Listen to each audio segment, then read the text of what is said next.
Écoute-moi bien, parce que je suis sûr que t'es même pas au courant de ce que je vais te balancer maintenant. Ton argent en banque n'est pas protégé. Je sais, on te répète depuis des années que tu es protégé à hauteur de 100 000 euros, mais c'est du foutage de gueule. Le fonds qui est censé te protéger, il dispose de 7,7 milliards d'euros au 31 décembre 2024. Pour couvrir quoi? Plus de 2500 milliards d'euros de dépôts bancaires en France. Ça fait même pas 0,3% de couverture réelle. Imagine que tu aies 1000 euros dans ton portefeuille.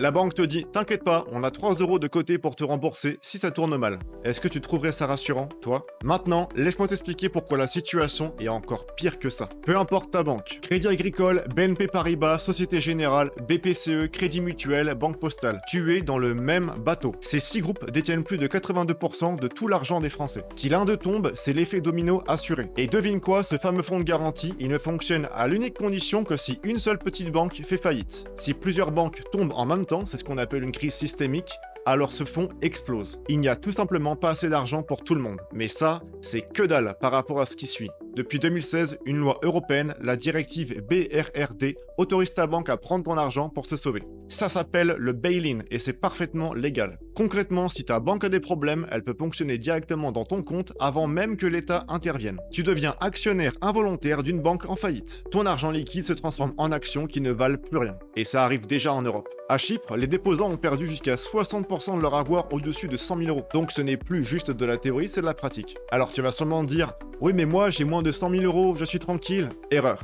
Voici le calcul que personne ne fait jamais. En cas de crise bancaire même modérée, c'est-à-dire juste 2% des dépôts français qui sont touchés, le remboursement réel tomberait à environ 25 000 euros maximum par personne. Si la crise touche 5% des dépôts, tu tombes à 10 000 euros. Et si tu as ton compte courant, ton livret A et ton PEA dans la même banque, tu as uniquement une seule garantie pour tout. Le reste, c'est envolé. Ah et tu sais, ces fameux 7 jours pour être remboursés selon la directive européenne, en cas de panique, ça peut prendre des mois. Parce que les systèmes informatiques ne sont pas prêts. Du tout. Et les procédures non plus. Maintenant, regardons où on en est aujourd'hui en France. La dette française a atteint 113% du PIB fin 2024. Aujourd'hui, je sais même plus à combien on est, mais on doit être autour des 120%, quelque chose comme ça. Et devine quoi, les banques sont gavées de cette dette d'État. Si l'État trinque, elle trinque avec. L'inflation reste faible, 0,7% en mai 2025. La majorité des prêts immobiliers français sont à taux fixe. Donc évidemment, ça protège les emprunteurs si les taux montent. Mais le problème, c'est que ça protège pas les banques. Les banques prêtent à taux fixe, mais elles doivent également emprunter à court terme sur les marchés ou alors auprès de la BCE. Donc si les taux augmentent, elles sont coincées. Elles gagnent moins que ce qu'elles doivent payer, ce qui fragilise leur rentabilité. Résultat, même si les particuliers sont à l'abri, les banques, elles, restent vulnérables. Si la confiance s'effrite, juste un peu,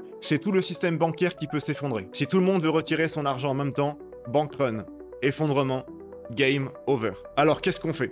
On diversifie, et pas n'importe comment. Les ultra-riches l'ont compris depuis très longtemps. Ils ne laissent jamais leur fortune dormir sur un compte courant. Bitcoin, 2,15 billions de dollars de capitalisation en juin 2025. Complètement décentralisé, hors système bancaire traditionnel. France Suisse, j'en ai déjà fait plein de vidéos, mais en gros, inflation négative en mai 2025. Première déflation depuis 4 ans.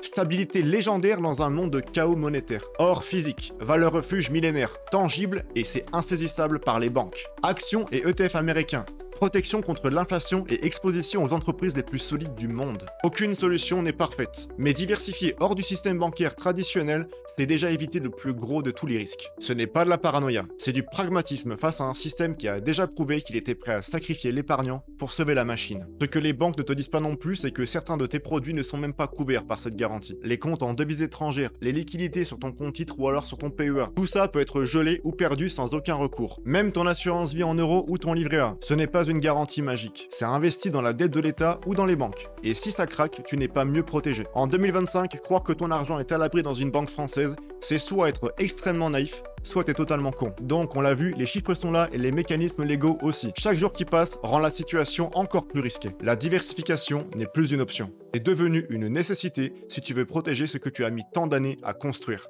Bon alors, t'attends quoi pour agir? Si tu veux découvrir les 3 manières concrètes de protéger ton patrimoine, que ce soit donc Bitcoin, franc suisse ou actions américaines, j'en ai fait une vidéo, je te la mets ici. Également, j'ai créé une application, elle est gratuite, pas d'email demandé, que dalle. Tu vas sur le lien, tu sélectionnes ta banque et tu pourras voir directement dans quelle merde ta banque est et évidemment par conséquent ton argent. Le lien est en description. A plus, c'était Eric, au nom de la liberté.